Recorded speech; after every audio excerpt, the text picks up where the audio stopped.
മൂന്നാമത്തെ ലൈംഗിക പീഡന കേസിൽ അറസ്റ്റിലായ പാലക്കാട് എം.എൽ.എ.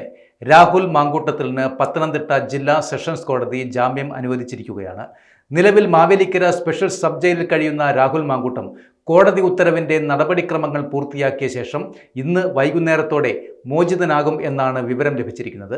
ജനുവരി 11-ന് പാലക്കാട്ടെ ഒരു ഹോട്ടലിൽ നിന്നായിരുന്നു പോലീസ് രാഹുലിനെ നാടകീയമായി അറസ്റ്റ് ചെയ്യുന്നത്. കഴിഞ്ഞ 18 ദിവസമായി അദ്ദേഹം ജയിലിലുമായിരുന്നു.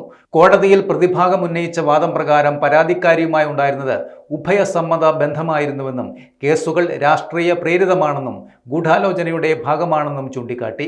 ഇതുവരെ പരാതിക്കാരി നേരിട്ട് പോലീസിന് മൊഴി നൽകിയിട്ടില്ല എന്നും രഹസ്യമൊഴിയോ വൈദ്യപരിശോധനയോ പൂർത്തിയായിട്ടില്ല എന്നും പ്രതിഭാഗം വാദിക്കുകയും ചെയ്തു.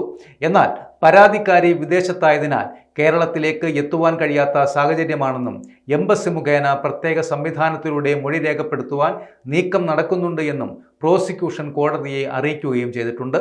അന്വേഷണത്തോടും അറസ്റ്റിനോടും രാഹുൽ സഹകരിച്ചില്ല എന്നുമാണ് പ്രോസിക്യൂഷന്റെ വാദം. കേസിന്റെ വിശദാംശങ്ങളും മുൻ കോടതി നിരീക്ഷണങ്ങളും പരിശോധിച്ച ശേഷമാണ് ജാമ്യം അനുവദിച്ചത്. പരാതിക്കാരിയെയോ മറ്റ് അതിജീവിതകളെയോ സ്വാധീനിക്കാനോ ഭീഷണിപ്പെടുത്തുവാനോ പാടില്ല എന്ന ഉപാധികളോടെയാണ് കോടതി ജാമ്യം അനുവദിച്ചിരിക്കുന്നത്. മുൻപും സമാനമായ 2 കേസുകളിൽ രാഹുൽ ഹൈക്കോടതിയിൽ നിന്ന് മുൻകൂർ ജാമ്യം നേടി അറസ്റ്റ് ഒഴിവാക്കിയിരുന്നു. കീഴ്ക്കോടതി ജാമ്യം നിഷേധിച്ചതിനെ തുടർന്ന് ജില്ലാ കോടതിയെ സമീപിച്ചാണ് ഇക്കുറി ജാമ്യവും ലഭിച്ചിരിക്കുന്നത്.